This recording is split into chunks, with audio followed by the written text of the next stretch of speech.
am Ronelle from Southlands Brea, and I'll be reading from Psalm 98 today for our Psalms in Crisis. O sing to the Lord a new song, for he has done marvelous things. His right hand and his holy arm have worked salvation for him. The Lord has made known his salvation. He's revealed his righteousness in the sight of the nations. He has remembered his steadfast love and faithfulness to the house of Israel. All the ends of the earth have seen the salvation of our God. Make a joyful noise to the Lord, all the earth. Break forth into joyous song and sing praises. Sing praises to the Lord.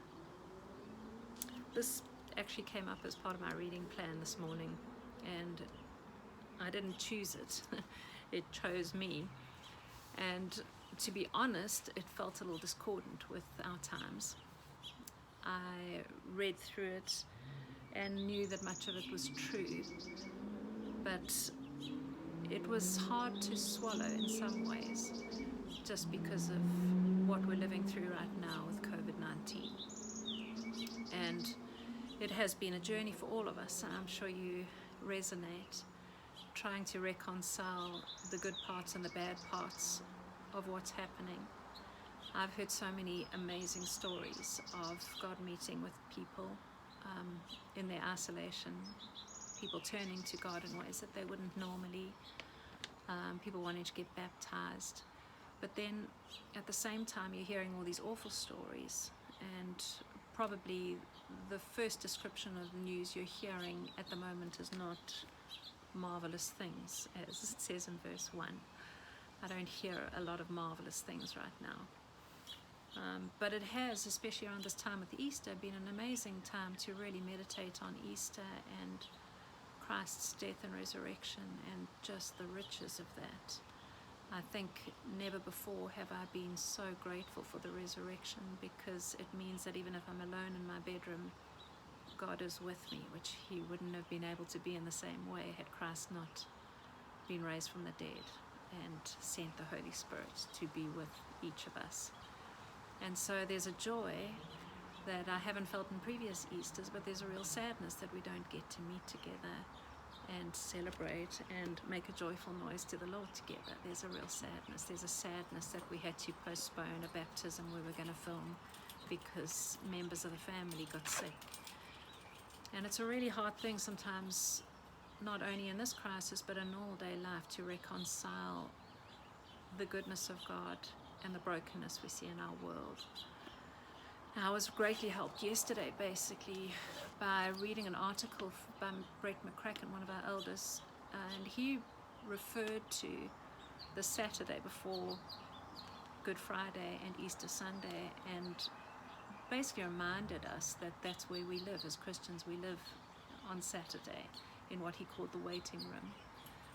And so my encouragement came this morning, just trying to reconcile the psalm of great joy and the Lord's salvation and its reach and his steadfast love and faithfulness, trying to hold that in tension with what we see happening and some of the questions of, Lord, this world is so broken still. There's so much evil, so much difficulty and hardship and suffering.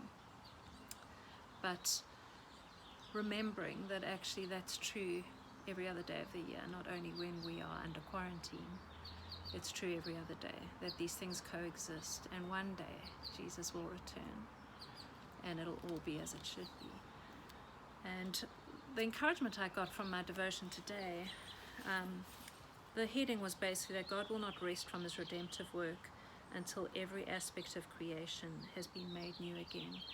And it brought huge comfort to me, because it starts off with God will not rest from his redemptive work.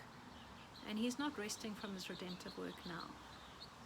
He quoted basically the Joy to the World, the hymn that we sing around Christmas time, the Christmas carol. And the lines he quoted in this devotional were, "No more let sins and sorrow grow, nor thorns infest the ground. He's come to make his blessings flow far as the curse is found." And my comfort in these times is that even now God is still continuing his redemptive work. Paul Tripp says it's like this. He says, "Are you tired of the futility and frustration of this broken world? Are you exhausted by sin, suffering and death?" I'm sure you are. Are you burdened by the pain that lives inside you and outside you? Then the words of this great hymn and this encouraging passage from the Bible are for you. Your Redeemer knows, your Redeemer understands, your Redeemer cares. His grace has been unleashed, and his work will not be done until every last sin-broken thing has been fully and completely made new again. Be encouraged, your Redeemer is at work.